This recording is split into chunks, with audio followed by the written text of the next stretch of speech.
In Sichuan province, where bamboo groves rustle in the wind and rice terraces vanish into the mist, lived a young woman named Lin. She was married to a silk merchant named Wei. They were not rich, but they lived in harmony. Lin believed that between husband and wife there should be no secrets. Lies destroy love, she would say. And so she told Wei everything, every thought, every grievance.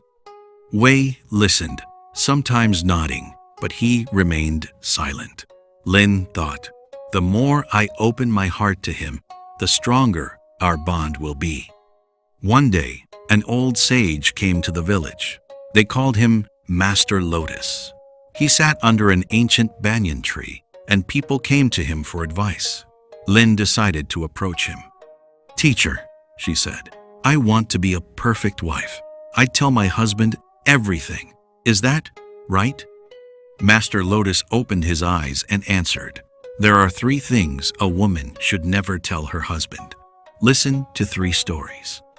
There lived a woman named May. In her youth, she was wronged by a rich merchant. He promised to marry her and then abandoned her. Later, she married a kind weaver. One evening, May decided, I must be honest.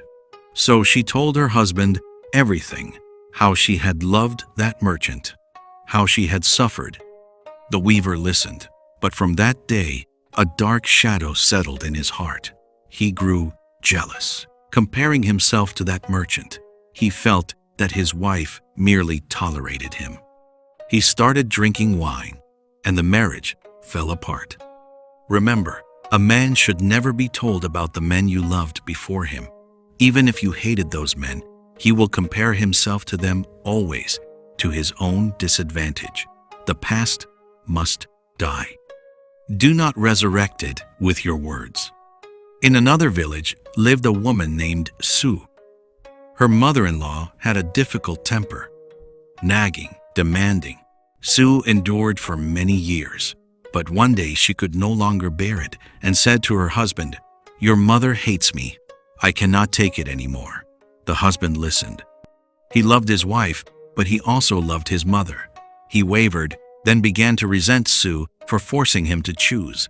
In the end, he grew cold toward her, and Su was left alone in her own house.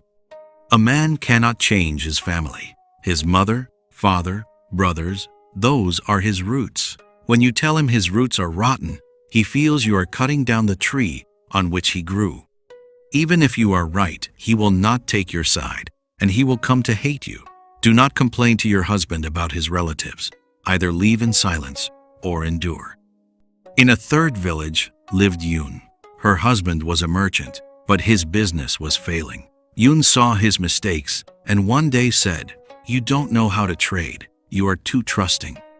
Our neighbor built a house in a year while you are drowning in debt." The husband turned pale, left the house, and returned 3 days later. From that time on, he withdrew into himself. He stopped talking to her, stopped sleeping with her. She lost him forever. She wanted to help, but she struck him in his most vulnerable place. A man lives through his ability to be successful. When you tell him he is a failure, you kill the man inside him. Do not speak directly. Say, "Perhaps we could try this," but never, "You are no good at this." Master Lotus fell silent. Lin thanked him and walked home. She thought about the 3 things: past grievances, complaints about his family, criticism of his work. She had laid all of this before Wei without shame. Only now did she understand why he sometimes frowned and grew quiet. At home, Wei was waiting for her. He sat at the table, drinking tea. "You were gone a long time. I went to see the sage. He told me 3 things that a woman should never tell her husband." "What are they?" asked Wei. Lin smiled and shook her head. "That is a secret, not for your ears." Wei was surprised, but then he said, "You have become mysterious. I like that." Lin understood. Wisdom is not about laying everything out on the table, but about knowing what can be said and what must remain unsaid. She took her husband's hand and said, "I love you, and that is enough." Outside, the bamboo groves rustled in the wind, and in this world full of secrets, two souls finally understood each other, not through words, but through wise silence.